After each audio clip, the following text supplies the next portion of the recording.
Doug, if you wouldn't mind, I'd love to just let you start the conversation, and we are just going to spend, honestly, the next half hour listening to you and your team tell us about what you do, why you do it, how you do it, anything that you feel would be appropriate, but especially sort of an overview of the Summerville Police Department, your sense of mission and call, and where you are today, and where we're going tomorrow, kind of thing. So we'll turn it over to you and let you share, and then you can pass it around your team. And when they're done, then we'll do sort of a Q&A, and everyone can ask questions and chime in. I appreciate it, Brandon.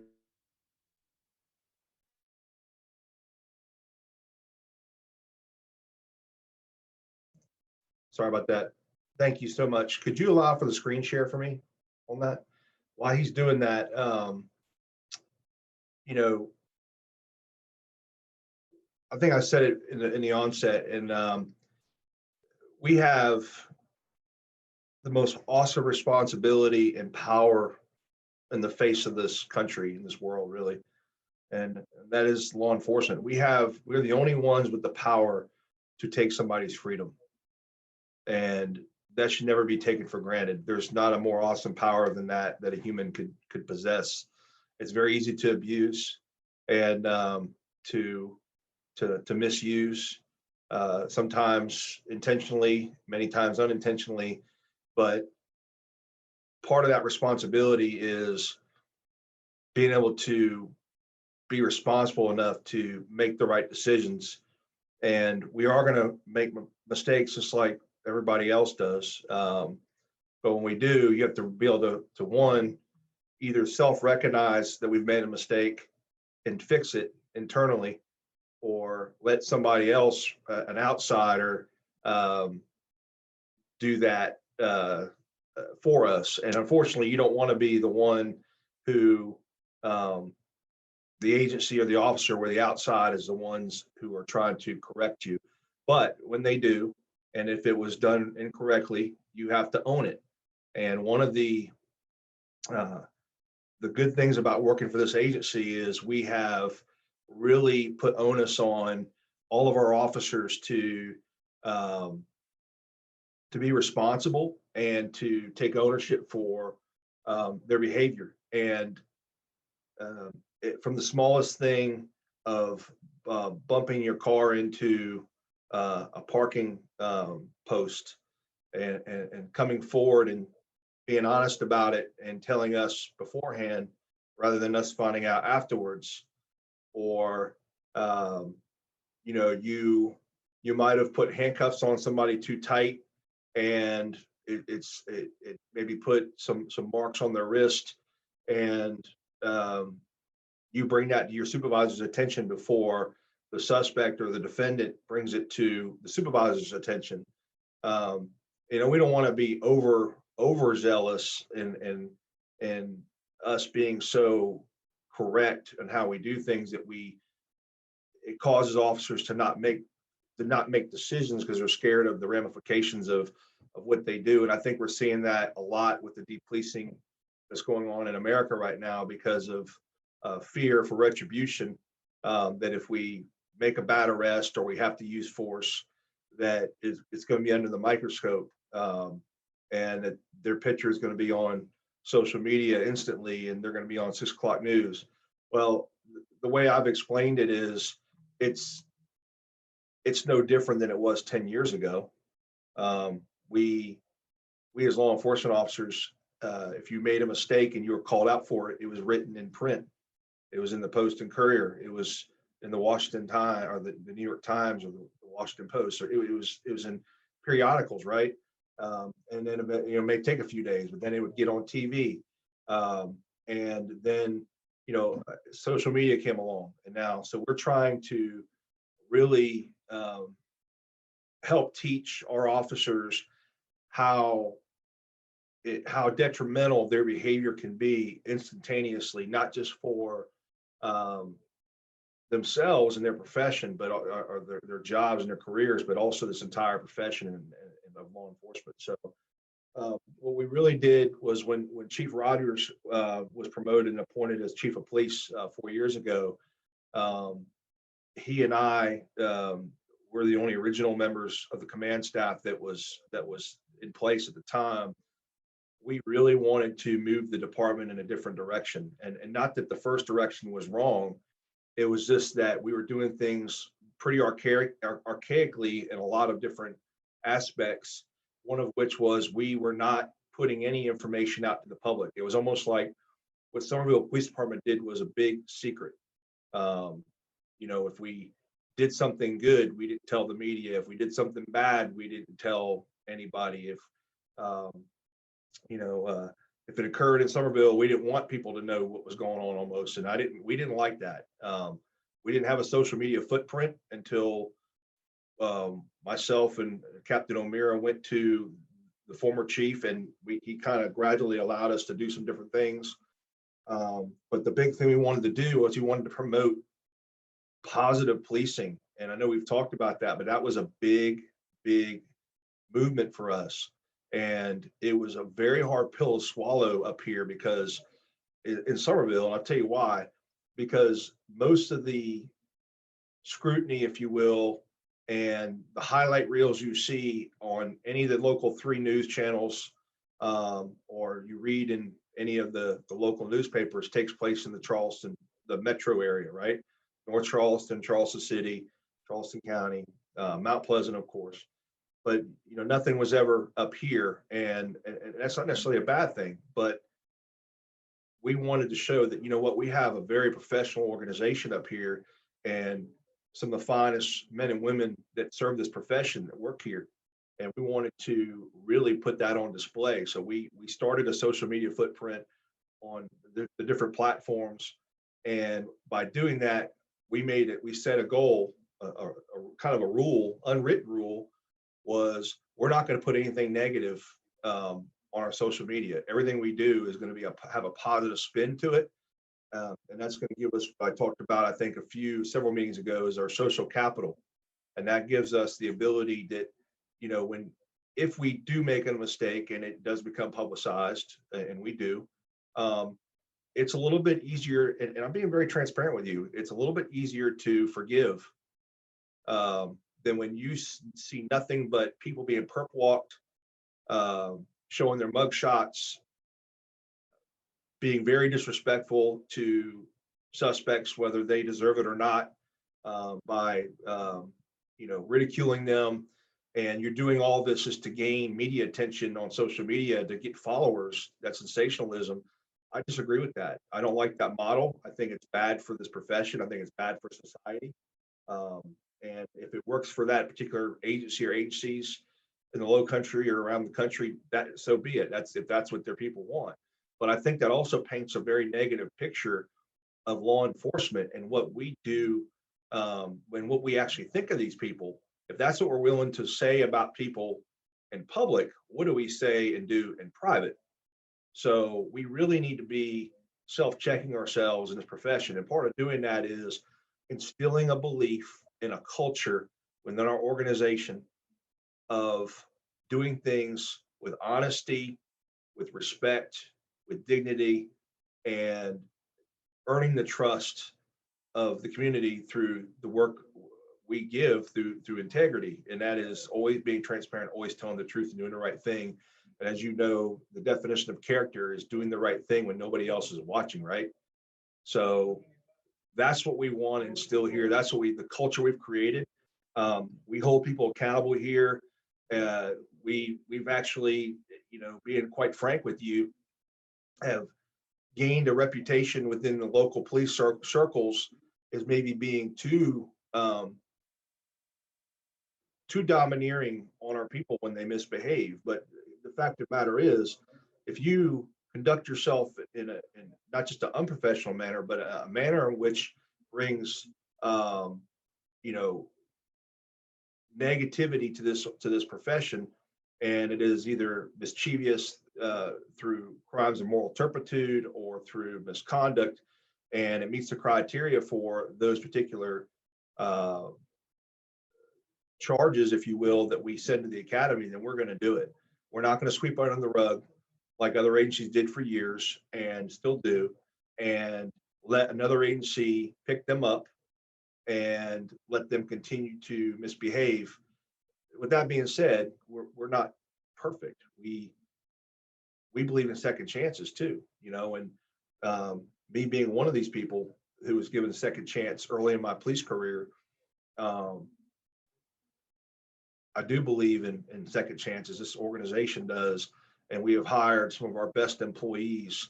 Have been people who have made mistakes, could not continue at their former employer, but after a thorough background investigation, character references, and vetting, we made the decision to hire them, and they've been some of the shining stars in our organization. And I think being humbled and taken down a notch in your career sometimes is a very good thing. And although it seems counterproductive and almost like, why is Doug telling us this? Because you have to fall in life to become better. If you don't learn from your mistakes, that's a different situation. But I put that in perspective. We do at this organization, not just with our police officers, but with people we deal with on the street. People do deserve second chances. You don't have to arrest every single person you come in contact with. There are other ways and means to instill a message or to educate somebody. It's not necessarily arresting them. Now, if somebody deserves to be arrested, there's a wonderful thing in this profession that starts with the letter D. It's called discretion. But discretion can also be detrimental. That's the other bad word. It's the D word for today. So we have to be very careful how we use our discretion and use our authority as law enforcement. So what I was going to do I do the share screen to share a picture, Rich? Yeah, it should be set for you as co-host. So if you click screen share, it should give you. This is the door. When I got off the line for a minute, Rich brought it up. It's a little crooked, but I want you to look at that. I went out and took a picture. We put these on the doors about a year and a half, 2 years ago, when we created this new badge. Part of us changing our image was changing our image was our badge. And it says, this is your badge, and it reads on every door before you walk out. We want people to see this every day. It is a courageous defender, brave, noble, wise, and strong. It laughs, it cries, knows fear and tragedy. It represents fairness, honesty, dependability. Possession of it transforms you from a citizen to a sentinel, a guardian of safety and welfare of others. Display it with integrity. Wear it with pride, stand behind it, defend its principles, emulate its qualities it represents, treasure it, polish it, keep it gleaming. The reflection of this badge is one of hope, peace, and security. Respect your badge, and others will also. So we wanted to do something, and again, that was part of us changing our culture here. And we really need to, when these people walk out these doors, that's the last thing they see. They touch that door, they touch that badge. And everybody who comes to work here every day, they have to come through those doors, those passageways, and that's pretty darn powerful, And I tell you where we got the idea is if you watch college football and you see Notre Dame, they touch the board before they walk out. It says "Play like champions," and I wanted something. I didn't want to steal their idea, but I know how powerful that is. I've seen things like, at Parris Island, the Marine Corps has, when you go through recruit training, when you come into receiving, the first thing you see when you get off the bus at night is it says, through these passageways, pass the future of the world's finest fighting force. So that's the first thing you see. And that's the first part of a transformation of a young man or woman who is getting ready to transform themselves into what it could be construed as one of the finest, most elite warriors on the planet. So we wanted to have something that would allow us to kind of emulate that, to remind people. And as you see, we even have here a little message, and it says, "You drive, you text, you die." AAA. But again, more police officers die from motor vehicle collisions than virtually most other things in the profession. So in fact, we had one on New Year's morning up in North Myrtle Beach. Sergeant Best died. So I'm just trying to get back to my screen, get rid of that. All right, I'm back. So we are a diverse police department, and we want to do our best to do our part to emulate what is right in this profession. And the people who are on this group with us from Summerville Police Department, you know, Captain Johnson, Lieutenant Williams, Sergeant Malancioni, they were handpicked by myself and the chief to be on here for different reasons, different aspects they bring, being African American, being a female, Tommy as a trainer, and we also wanted people that wouldn't be fearful to speak what is true. And not that that's any of our officers, but all these people I've named that are on here, they've shown that they are the true professionals of this organization, and they truly have bought into what we are trying to deliver to the people of Summerville. So I'm gonna turn it over. Obviously, if anyone wants to ask me any question, I want to let Captain Johnson and Lieutenant Williams and Sergeant Malancioni jump in on some of this. But I pretty powerful when Rich came to me and said, you know what, I the door, and I mean it just struck, because he chose dignity, and that is we didn't even communicate about that. That is what is on our passageways, or when people leave. So we do little things that are special like that around the building to constantly remind all of us that we're being watched, and you need to do the right thing. And those little tiny messages, they do burn in and get ingrained into you. So if anybody doesn't have anything for me, I'll turn it over to my counterparts.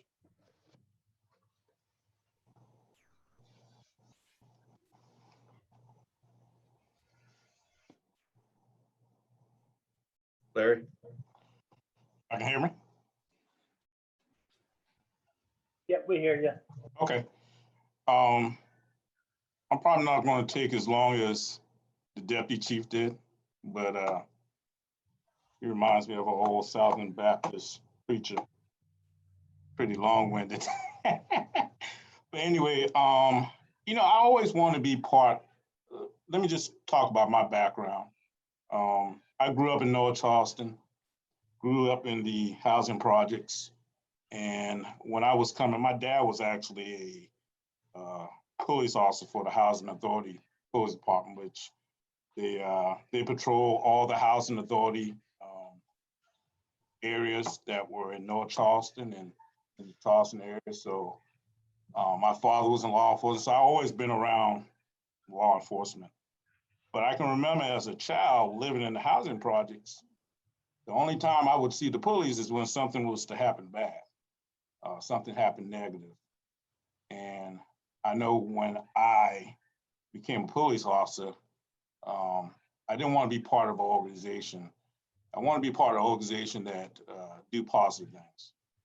And at Summerville Police Department, we do it right.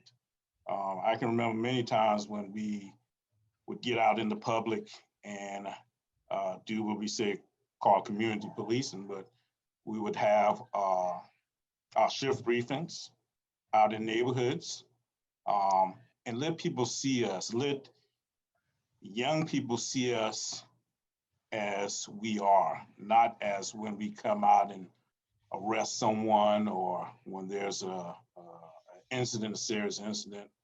I think we do it right here. And I always wanted to be part of an organization like that. And that always was, as a young man, as a young African-American male, seeing that always had an effect on me. And so I wanted to change that. I wanted to be part of an organization where you see us during the good times, despite seeing us during the bad times, seeing us, that was very important to me. And so, and we can always improve in community policing. We always finding different things to do. I know we've mentioned the ice cream truck, you know, that's a thing that's been mentioned many times, but sometimes thinking out of the box is great. And so at the same time too, at the same realm too, is we want to create a balance of not just providing police protection, but doing community policing as well. There's a need, and don't get me wrong, there's a need to be in our neighborhoods and to let people see us.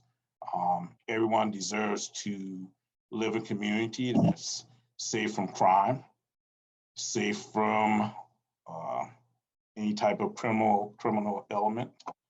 Everybody deserves that. We want to get the message out that you just don't see us during the bad times, but seeing us during the good times. Seeing us just out there saying hello, saying hi, playing basketball with someone. Even though it was maybe 100 degrees with this uniform on, I was out there, you know, shooting some hoops. You know, that's important. And, you know, having young people see us in a different light, that's important. Now, one thing we sometimes struggle in the African community is building better relationships. That's something that needs to improve. Earlier this year or earlier last year, something that stood with me was we had a homicide of a 5-year-old in one of our neighborhoods here. And it had a profound effect on every officer here that was employed here, whether they're white, whether they were Black, whether it was Hispanic, whether they're female, everyone should be able to relate to a child being killed. It was a tough time to, sometimes when we go in these areas and we try to get information, and I'll be straight up, sometimes going to some of these African-American communities, it's tough to get information. It just is. And I thought that would change with a 5-year-old. That struck a chord with me. It really bothered me. And I thought to myself, what could we do? What could we have done better? Was it something that we just didn't build good relationships? It just something that stood with me. And so that motivated me. Just the timing of everything that we had with this, with all the things that was going on, with people protesting, with police brutality. You know, it was something that this Dignity Project was something that needed to happen a long time ago. And so I'm glad to be part of it. I am happy to be part of it. And I think I have a unique perspective of being an African-American male and being a police officer. I have unique experiences that many other officers doesn't have, my counterparts don't have. I can sometimes go into a certain community, and the deputy chief can probably speak to this here, but I can go into a certain community and maybe have a better rapport with someone than what he may have. I do use that to my advantage.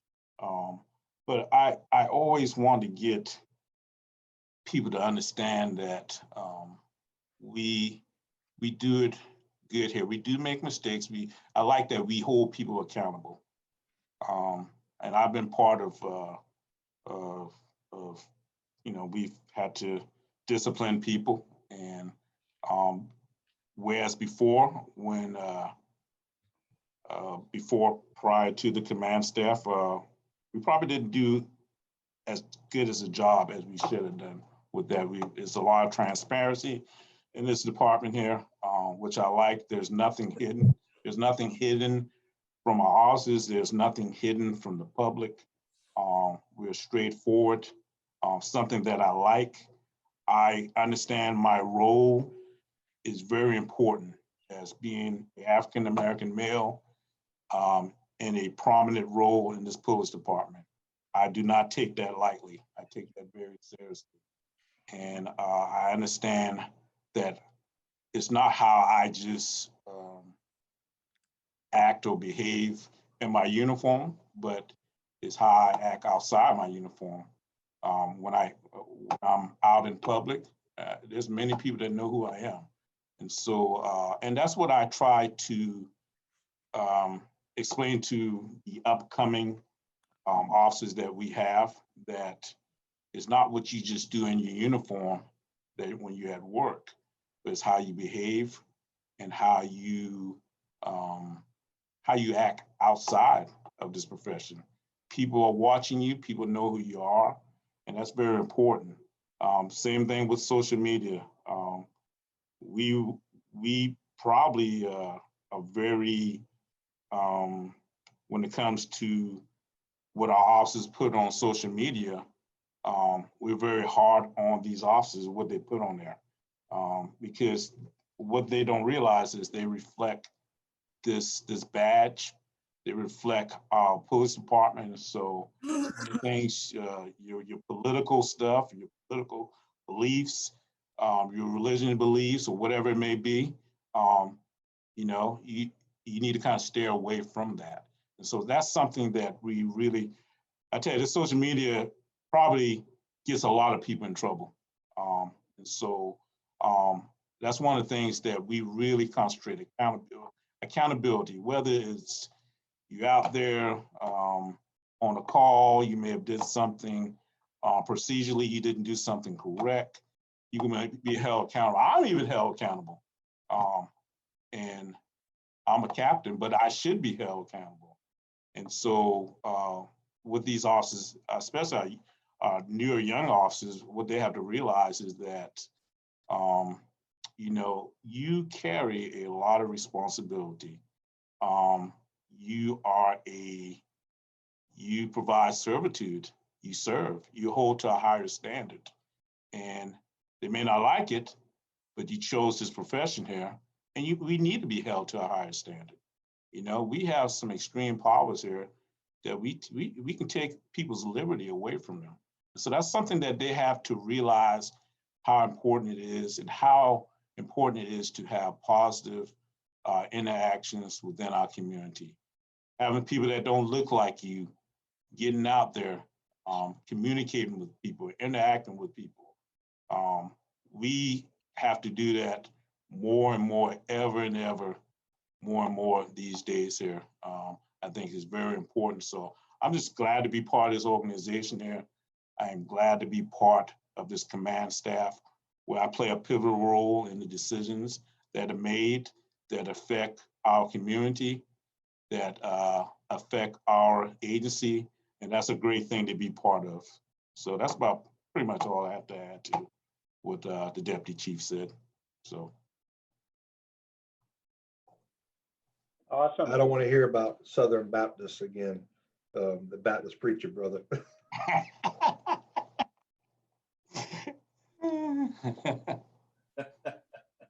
Your turn, Sandy. Can you give a homily like a Catholic priest, like 2.5 minutes? No, I was just kidding. You know what? I probably can. Just to start off, I can tell you, I come from a law enforcement family. My mom was a constable with Charleston County for like 15 years.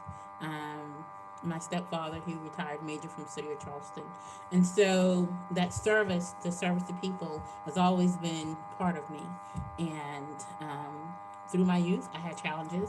I became pregnant at 15. So I was a single mom early, and I knew that I had to make a choice. I wanted to go in the Air Force. I didn't want to leave my son with my mom, and so Plan B was to join law enforcement. Um, my mother didn't want me to because she knew what everything was like. That's not what she wanted for her firstborn. My grandmother, I never forget this. I was obese after I chose not to go in the Air Force. I gained a lot of weight.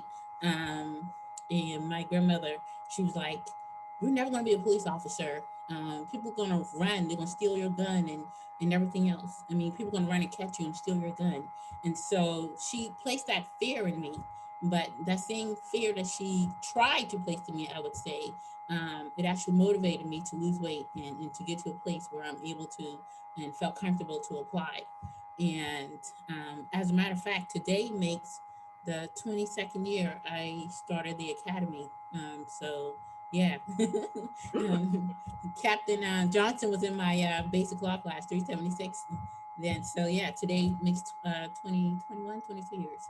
So but being a single mom, coming from a law enforcement family, just having challenges. I ran away from home. Didn't run far. I ran across the street and hid under the bus at the Catholic school. 'Cause I knew my mom had friends everywhere. So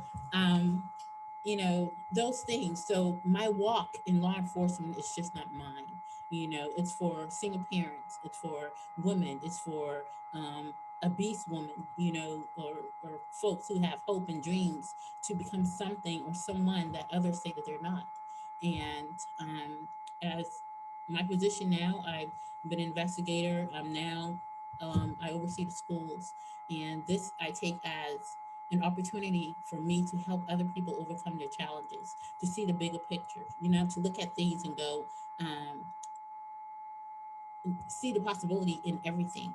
And with our police department, our organization, I'm blessed because in all these years, I can say I probably worked 5 days in the 20 plus years.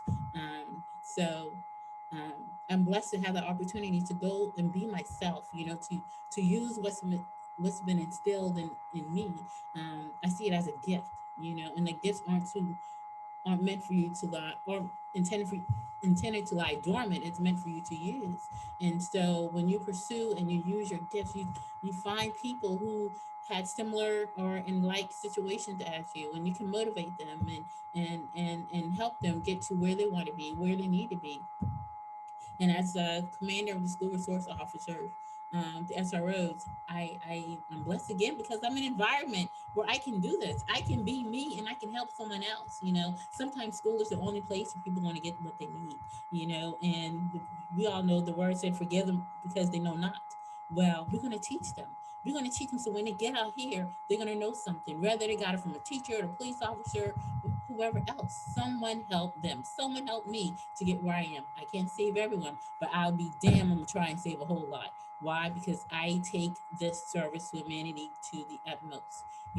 That could have been me incarcerated. That could be me 6 feet under, but it's not. It's not. So being the light in every day, even on my worst day, if I'm still shining dim, I'm shining, and I try to speak life into every situation.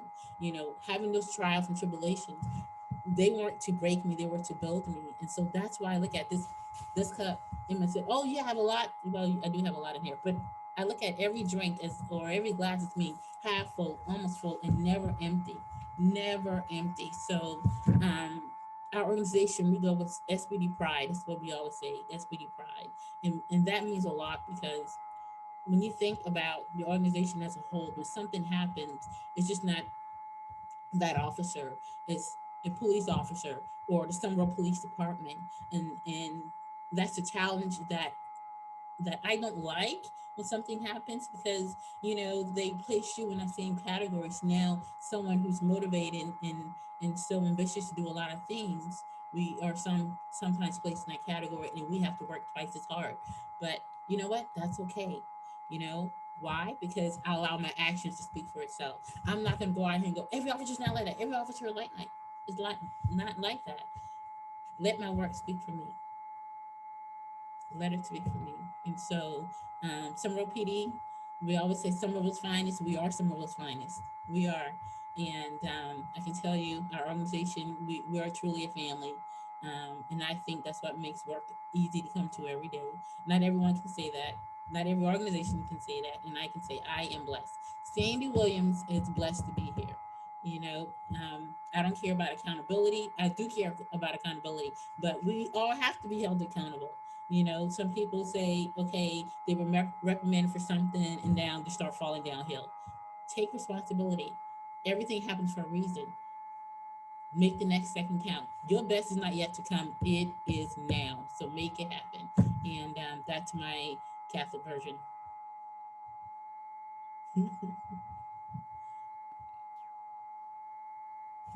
Y'all are making this tough to follow. Oh, whatever. You got it. So I think my start in law enforcement was very unexpected. I was pushed to go in the service as a teenager. My dad was retired Navy. I had an older brother in the Navy, my grandfather's Army. So policing was not in my radar at all. I actually joined the Navy at 17 with my parents' signature the week after Thanksgiving. And I turned 18 in boot camp and thought I was going to do 20 years. At the 4-year mark, when it was time to re-up, I made the decision to get out. And I re-met my wife, who I knew from school. And so I applied to a police department locally and started going to college with no real plan at the time. I quickly found in my early years of service at North Charleston Police Department that policing was something that I was good at, thanks to the gifts from God, and that dealing with people out in the neighborhoods was something that I was comfortable doing and that I definitely enjoyed doing. After transitioning to Summerville, I think my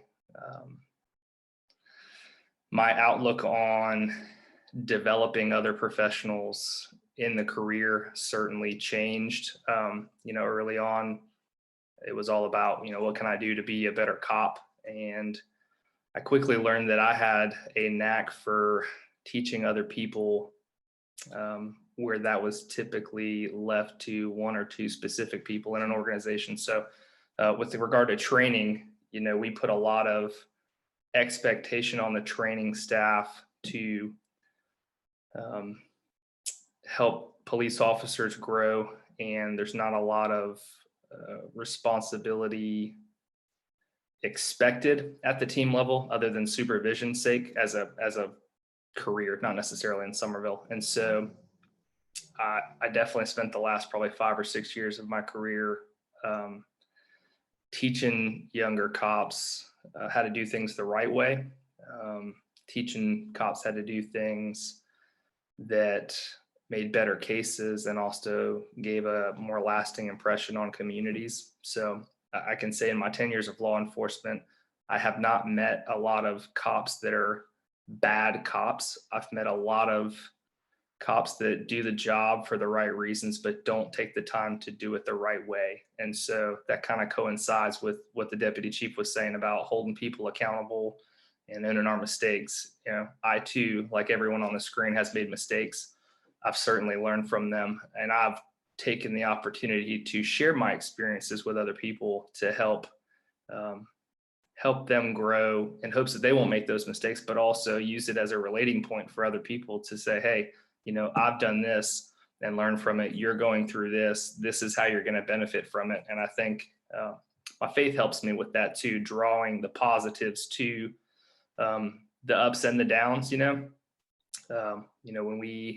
When we are at a low point in our lives, for the folks that don't have a Christian faith, it's hard for them to understand that there's value in going through that. And so, I have some of those unique experiences to share with them and point out, what I know they're gaining from that experience.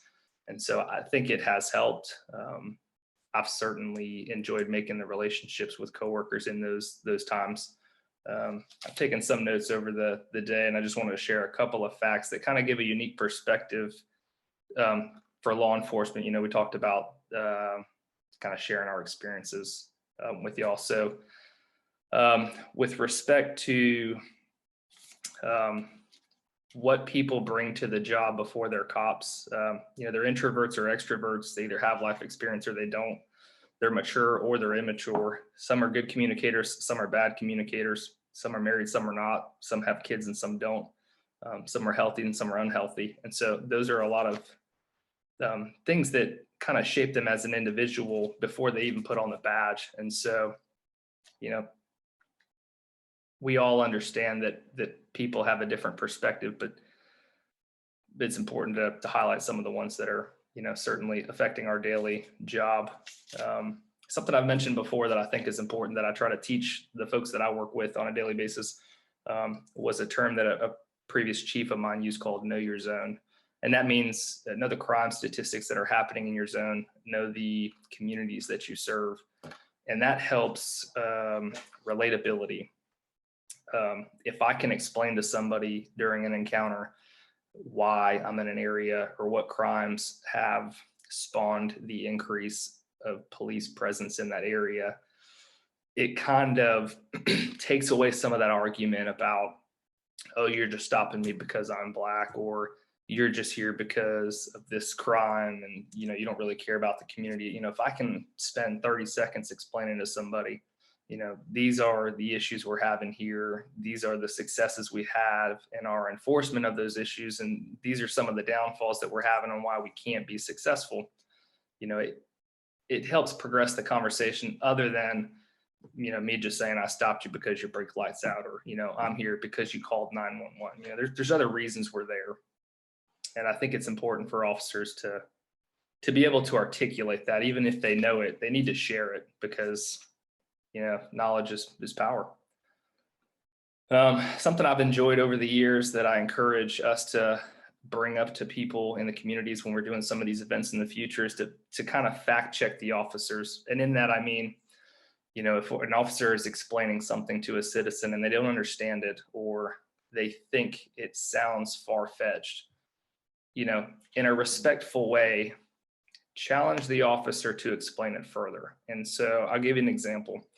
On a traffic stop one time, I've had an individual who was a passenger in a car. I make a habit of trying to identify everybody in the car, and his response was, I'm the passenger, I'm not driving. You don't have the right to identify me, or I don't have to identify myself.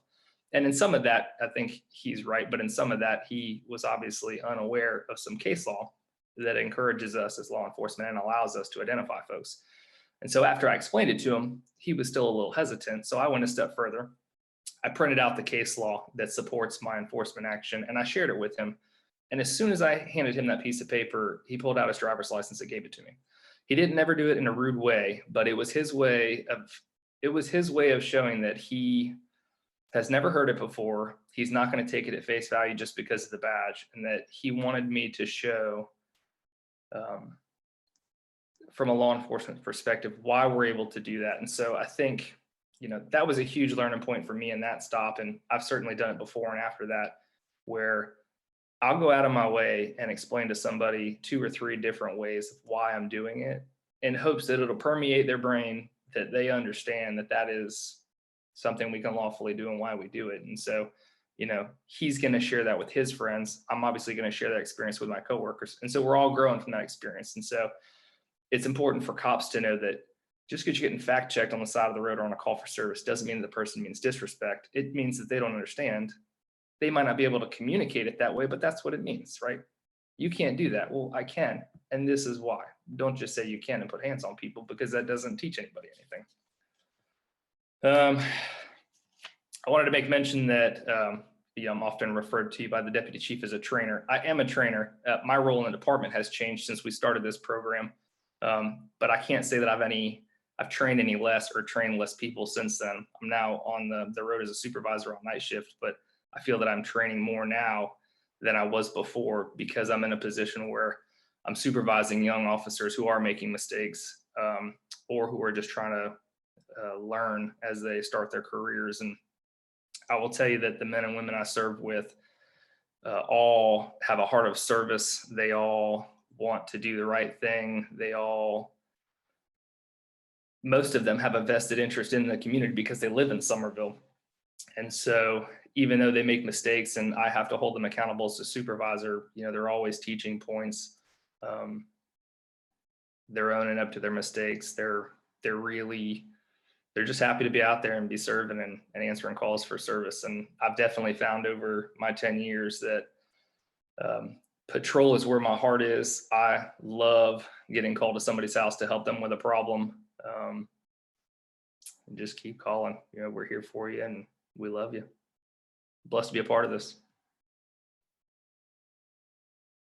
As you can hear, we have some pretty spectacular people working for us and with us. And Sandy's one of the biggest hearts of any person I've ever known, not just this profession, just in life, and I've known her whole career. Just we're so blessed. And I was just gonna, before we finish up, Rich, I just wanted to share some numbers with you guys, kind of coming full circle, and I'll finish up for today for me, for the police department. We talk about the agency and what we do. So I just got done this morning conducting, I do a monthly report for our town council every month, and it includes every unit within the police department, and it gets sent to town council, and that way they know what's going on and they keep up with what our agency does. But I want to talk a little bit about training, because I know it's been brought up in the past about, how much training do you people, the police in Summerville, actually get? So I'm just going to give you the numbers for December. I want you to keep in mind two things when I give you these numbers. One, we're in the middle of a COVID pandemic. So training, much like school, has been cut back tremendously. We are unfortunate in the fact that we are frontline workers, and we do have to be around one another. So we have to responsibly socially distance. And we don't do training from Zoom, if you will. But we're in the middle of a pandemic, and on top of that, most people use their holiday time in the end of the year because they have to either use it or they're going to lose it, right? So a lot of aspects of the police department are very slow in the month of December. So in the month of December, our training unit was responsible for training 104 active and reserve police officers, dispatchers, and civilian employees. Now we have 168 employees here. 120 of those are police officers. We have roughly almost 20 dispatchers, and the rest are civilian personnel. So 104 of the 168 received training last month in December. And of the employees, 60 different training classes were trained to those people, totaling 1,522 hours of in-service and advanced training. So if you put that number, plug 1,522 hours into police officers getting advanced or in-service training, that's not including criminal justice academy hours for people who are at the academy for basic training. That's a pretty significant number, considering the two outliers that I just gave you, and the fact that we are a smaller as compared to Charleston City, Charleston County, North Charleston. But we are a medium-sized agency in South Carolina. I just wanted to share that because I wanted you to see how much emphasis our agency places on training. And it really kicks into high gear starting in January, pre-COVID, but our jobs don't stop. We have to keep going. We have to keep training. Unlike a lot of different professions, they've had to lay off and cut workers and do a lot, change the model, working from home. And that's all great. We just don't have that ability. So we've found other ways to do things. We can't do a lot of the hands-on, training where we're using defensive tactics and whatnot, because we risk, infecting one another or bringing it home. But we do still have to do our legals and keep up with case law and other trends that are happening in this profession. So I'm sure we'll talk a lot more in the next in a couple of weeks. Rich, I appreciate you asking us to get to share. I'm truly blessed. This organization is truly blessed to be on this project with you all, and more importantly, just how amazing you all are. And I know I kind of wish there'd be somebody who was a jerk on this group, just so we could have somebody to disagree with. And I'm sure that might happen at some point. But man, I mean, just what a group of people to have on this group. And I'm a better person, and we're a better organization from having all of your input and your suggestions and great ideas. So God bless from me. Thank you so much, Doug and Larry and Sandy and Tommy. I'm looking at the clock and realizing we have 1 minute. So what I might ask is, and Tisa's saying thank you to all for sharing. If you have any questions, if you'd like to email them, and I can either to Doug or to me, and I'll get them over. And then maybe they can answer them in the next session. But it might be good if as questions come up, we just take a minute and let them sort of be addressed at each session. We can do a little bit of Q&A and build that in at different times. But I will sort of close this out by saying one thing.